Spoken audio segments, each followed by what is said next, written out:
الذین یؤمنون بالغیب،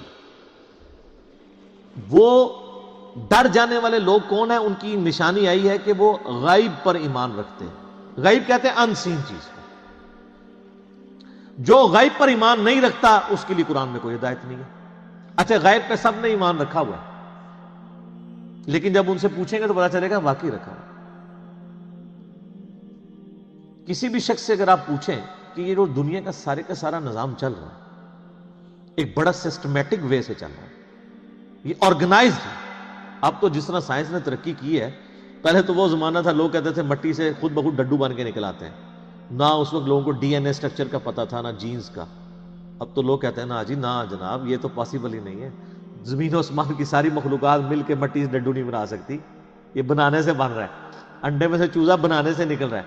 تو یہ اتنے آرگنائز چیز ہے، وہ کہتے ہیں نہیں جی کوئی ایک سپریم بینگ یا کوئی سپر نیچرل ایجنسی ہے جس نے ہر چیز کو ایک ٹریک کے اوپر چڑھایا ہوا ہے کہ ایک بیج بوتے ہیں 6 ارب گنا بڑا درخت بن جاتا ہے۔ اس بیج کے اندر جو زندگی ہے پھر اس کے اندر کس طریقے سے وہ پرفارم کرتا ہے، پتے پھر پھول نکلتے ہیں، پھر پھل بنتا ہے، پانی کے ذریعے کیا کچھ ہو رہا ہے۔ یعنی ایک تو ایک ٹاپک ہے، اس پہ گھنٹوں بولا جا سکتا ہے۔ یہ ساری جو فزیکل فنامنا آف نیچر ہے، قانون قدرت ہے، جب ان کو آبزرو کرتا ہے نا تو غیب پہ سارے ایمان رکھے ہیں کہ نہیں یار کوئی چلا رہا ہے۔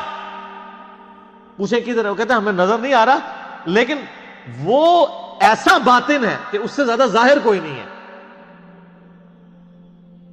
اور ایسا ظاہر ہے کہ اس سے زیادہ باطن کوئی نہیں۔ اللہ اپنی قدرتوں سے کتنا ظاہر ہے، لیکن سب سے پوشیدہ ہے۔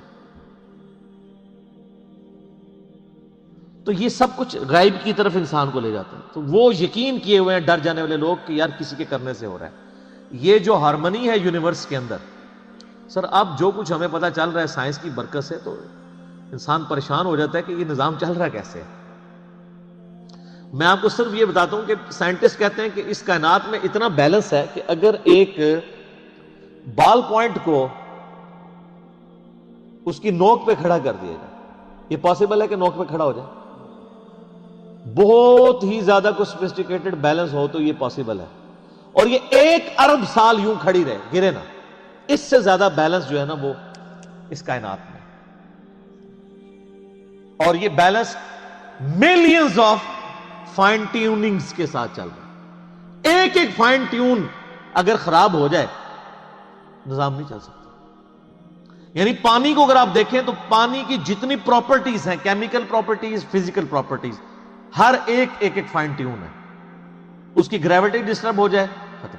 یہ فضا کے اندر جو آکسیجن اور نائٹروجن کی مقدار ہے، نائٹروجن زیادہ ہو جائے یا آکسیجن کم ہو جائے، کوئی زندہ رہ سکتا ہے؟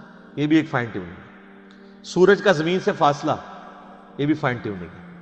پھر سورج اور زمین کے درمیان جو اللہ تعالیٰ نے لیئرز رکھی ہیں، 99.99% ہارمفل ریز ہیں سورج کی، وہ نیچے آتی نہیں ہے، راستے میں ریپیل ہو جاتی ہیں۔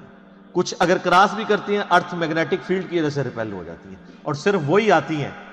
سر سائنٹسٹ کہتے ہیں کہ یہ میریکل پلانٹ بنایا گیا ہے اس لیے کہ یہاں پہ زمین پہ انسانیت کو آباد کیا جائے۔ وہ کہتے ہیں یہ پلان کے بغیر ہو ہی نہیں سکتا، اس کو لائف کے لیے، لائف ایگزسٹ کرنے کے لیے فیزیبل بنایا گیا۔ وہ کہتے ہیں سپریم بی یا مدر نیچر، کوئی بھی نام دے دیں، الٹیمیٹلی غیب پہ سب کے سب لوگ ایمان رکھتے ہیں۔ تو سر جب وہ اس طرح کے غیب پر ایمان رکھنے والے لوگ ہوں گے تو پھر الٹیمیٹلی ان کے اندر ایک کوالٹی پیدا ہو جائے گی کہ وہ اس گاڈ کو رسپانس کریں گے۔ وہ کہیں گے بس سب کچھ پھر تو ہی تو ہے، تیرے لیے سب کچھ ہونا چاہیے۔ تو وہ اگلی بات ہے وَيُقِيمُونَ الصَّلَاةَ، نماز قائم رکھتے ہیں۔ پھر وہ نماز پڑھتے نہیں ہیں، نماز پڑھنے والے بہت ہیں، قائم رکھنے والے بہت تھوڑے ہیں۔ یعنی نماز کا پھر حق ادا کرتے ہیں۔ ایک تو اس میں ظاہر سب سے بہتر چیز وہی ہے، یعنی پاکیزگی کا اعتبار سے اور پھر پروٹوکول سے نماز پڑھنا۔ پھر اس کے بعد نماز پڑھنے کے بعد جب آپ حقوق العباد کے معاملات میں آئیں گے تو آپ واقعی جس خدا کو آپ نماز کے اندر مانے ہوئے تھے، نماز کے باہر بھی اسی خدا سے ڈرتے ہوئے آپ ہیرا پھیری نہیں کریں گے، ڈنڈی نہیں ماریں گے، رشتہ داروں کے حقوق نہیں دبائیں گے، ماں باپ کے ساتھ بد اخلاقی نہیں کریں گے، بیوی بچوں کے حقوق نہیں سلب کریں گے، کسی کی جائیداد نہیں ہتھیائیں گے، کسی کو دھوکہ نہیں دیں گے، دودھ میں پانی نہیں ملائیں گے، حرام خوری نہیں کریں گے۔ یہ سب کی سب چیزیں نماز قائم کروا رہی ہوں گی آپ سے۔ تو نماز قائم کرتے ہیں. اور یہ جو الصلاۃ ہے نا جی، اس کا ترجمہ ویسے انگلش میں لوگ پریئر کر دیتے ہیں. پریئر اپروپریٹ ٹرانسلیشن بن ہی نہیں سکتی ہے الصلاۃ. اردو میں ہم یا فارسی میں نماز کہتے ہیں. الصلاۃ بیسیکلی ورشپ. ہم اللہ کی پریئر نہیں کرتے ہیں، ورشپ بھی کرتے ہیں پلس پریئر. نماز پریئر تو ہوتی ہے دعائیں، جس طرح کرسچنز آپ دیکھیں اپنے گرجوں میں جا کے میوزک کے ساتھ بھی دعائیں کر رہے ہوتے ہیں، وہ صرف پریئر ہے، وہ نماز نہیں پڑھ رہے ہوتے. ہم نماز پڑھتے ہیں صلاح، جس میں پریئر بھی ہوتی ہے اور ورشپ. ورشپ ہوتی ہے کہ آپ جس کو اپنا الہ مانے ہوئے اس کے سامنے پوسچرز بناتے ہیں.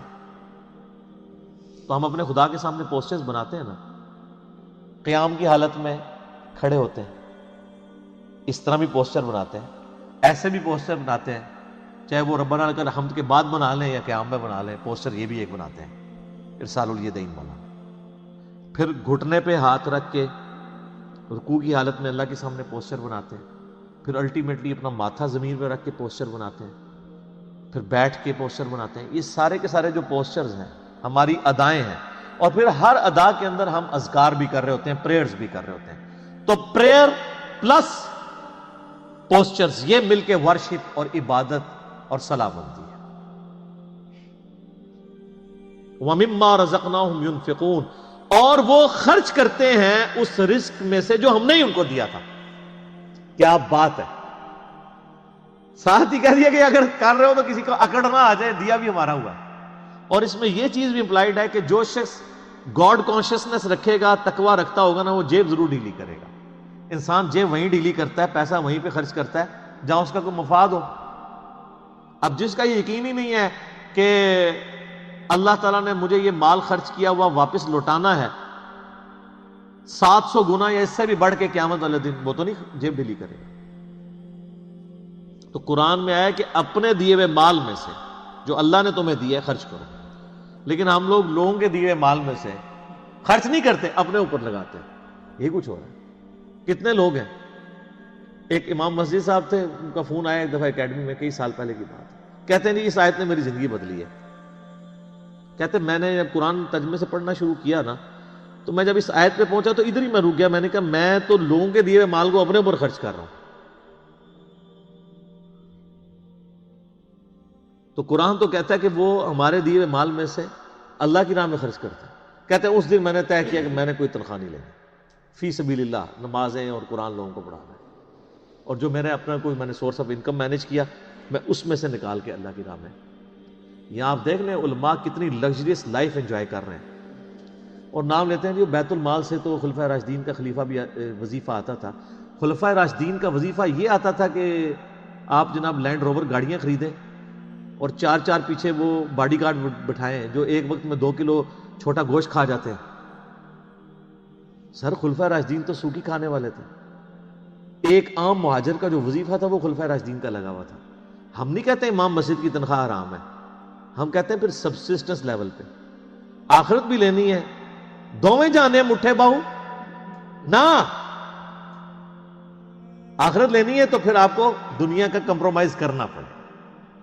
سبسسٹنس لیول پہ بالکل ٹھیک ہے، ہم کبھی بھی اسے کنڈم نہیں کرتے. میں جو مولویوں کے چندے اور قربانی کی کھالوں کی مخالفت کرتا ہوں نا، اس سے مراد کبھی بھی میرا یہ نہیں ہے. میں تو شروع سے یہ کہہ رہا ہوں کہ جو دین کے لیے وقف ہے ان کی جو فائنانس ہے وہ باقی مسلمانوں کا کام ارینج کریں.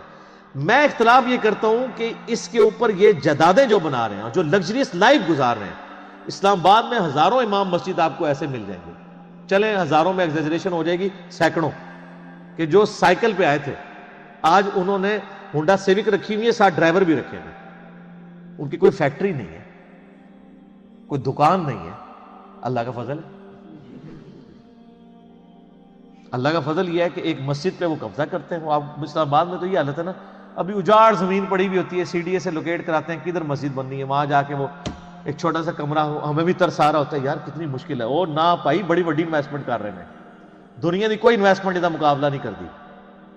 اجاڑ میں جا کے ایک چھوٹا سا کچا سا کمرہ بنا کے بیٹھ جاتے ہیں. ایک چھوٹا سا وضو خانہ ہوتا ہے، پرانے سے لوٹے، ایک باتھ روم، وہ بھی ٹین کا بنا ہوا. لیکن سر 5-6 سال جب گزرتے ہیں وہاں پہ ایک عالی شان مسجد ہوتی ہے اور ایک بہت بہترین قسم کی رہائش ہوتی ہے.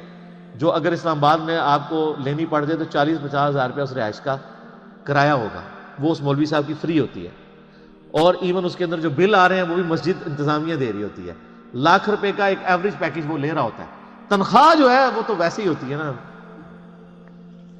چونگا۔ اور اس کے علاوہ جو جمعے کی نماز کے بعد جو لوگ ویسے مٹھی میں رکھ کے چلے جاتے ہیں وہ علادہ سے، ٹھیک ہے نا۔ تو یعنی پورا ایک سسٹم ہے جو اس کے اوپر چل رہا ہے۔ تو ہم کہتے ہیں سبسسٹنس لیول کے اوپر لائف گزاریں، پھر آپ نام لیں خلفائے راشدین کا۔ لیکن اچھا آپ کو واقعات تو سنائیں گے، حضرت عمر سے پوچھ دیا جی وہ کرتا کیسے سلوایا آپ نے، تو یہ جو واقعہ سنا رہے ہیں اسی سے وہاں کھڑے ہو کے نا سر آپ نے یہ گاڑی کہاں سے لی ہے، تو اس کے وہ دہشت گرد قسم کے مریدین آپ کو پکڑ لیں گے کہ آپ کو تمیز نہیں بات کرنے کی، یعنی اس کا مطلب ہے یہ سیدنا عمر سے بھی بڑا اپنے آپ کو سمجھتے ہیں۔ دیکھیں نا، تو پھر ہمیں واقعات کیوں سناتے ہیں آپ اگر خود آپ عمل نہیں کرتے؟ تو اللہ کے دیے مال میں سے اس کی راہ میں خرچ کرتے ہیں۔ بخاری مسلم میں حدیث ہے، انسان کہتا ہے میرا مال میرا مال میرا مال، اور تیرا مال تو نبی علیہ السلام فرمایا وہ ہے جو تو نے کھا لیا یا پہن کے بوسیدہ کر لیا، یا اللہ کی راہ میں خرچ کر کے قیامت والے دن کے لیے سٹور کر لیا اللہ کے ڈیوائن بینک میں، باقی تو تیرے ورثہ کا مال ہے۔ بخاری اور مسلم دونوں میں حدیث ہے کہ انسان کے 3 دوست ہیں، ایک ہی قبر میں ساتھ جاتا ہے، وہ اس کے اعمال ہیں، باقی اس کا مال اور اس کے رشتہ دار وہ باہر ہی رہ جاتے ہیں۔ تو جس نے ساتھ جانا ہے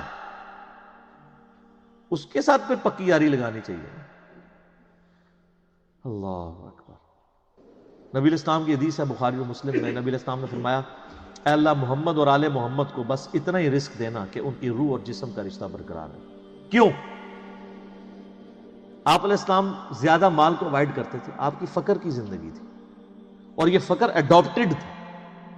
اما عائشہ کہتی ہیں خیبر کے بعد تو وسعت ہو گئی تھی، لیکن حضور کی وفات تک ہماری حالت ہے، بخاری مسلم دونوں میں حدیث ہے، بعض اوقات 1 مہینہ، بعض اوقات 2، بعض اوقات 3 مہینے بھی ہمارے گھر میں چولہا نہیں جلتا تھا، 2 کالی چیزوں کھجور اور پانی پہ گزارا ہوتا تھا، اور کھجور بھی کوئی پیٹیاں یا ٹوکرے نہیں، 2 کھجوریں صبح اور 2 شام کو بس، اور 1 میٹھا پانی کا پیالہ صبح اور 1 شام کو، یہ ٹوٹل رزق تھا۔ میٹھا پانی اس وقت ایک ایشو تھا، دور سے باہر کے لانا پڑتا تھا۔ اور اس میں مجھے بتائیں حضور کی بیویاں حضور سے شکایت نہ کرتی تو کیا کرتی؟ لیکن جب شکایت کی سورۃ العذاب میں اللہ تعالیٰ نے ڈانٹ پلائی، ایسی ڈانٹ پلائی کہ یہاں تک کہا کہ اے نبی ان کو کہو کہ میں تمہیں مال دے کے چھوڑ دیتا ہوں۔ ہائے ہائے، اور حضور آئے ہیں، بخاری مسلم کے الفاظ ہیں، کہ عائشہ جاؤ اپنے باپ سے مشورہ کرنا ہے کر لو، اللہ نے تو مجھے کہہ دیا اگر تم اس طرح ہی فقر کی زندگی گزارنا چاہتی ہو میرے ساتھ رہو، تو ادروائز میں تمہیں چھوڑ دیتا ہوں مال دے۔ انہوں نے کہا میں اللہ اس کا رسول اور آخرت کو چاہتی ہوں۔ وہ قرآن میں یہ آیا تھا اگر تم اللہ اس کے رسول اور آخرت کو چاہتی ہو تو پھر اسی طریقے سے نبی کے ساتھ گزارا کرو۔ تو آپ کی بیویاں اگر آپ کے ساتھ غصہ کھائیں نا تو صبر کیا۔ نبی کی بیویاں، نبی کی تربیت یافتہ بیویاں، ان کے ساتھ اگر یہ معاملہ ہو سکتا تو ہماری بیویاں تو پھر ان سے بہت دور ہیں۔ یہ فقر کی زندگی نبی علیہ السلام کی اسی لیے اڈاپٹڈ۔ پھری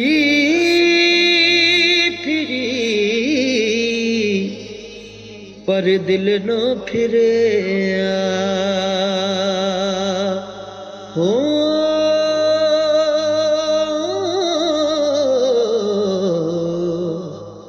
لینا کی تسبیح ہتھ پھڑ کے ہو،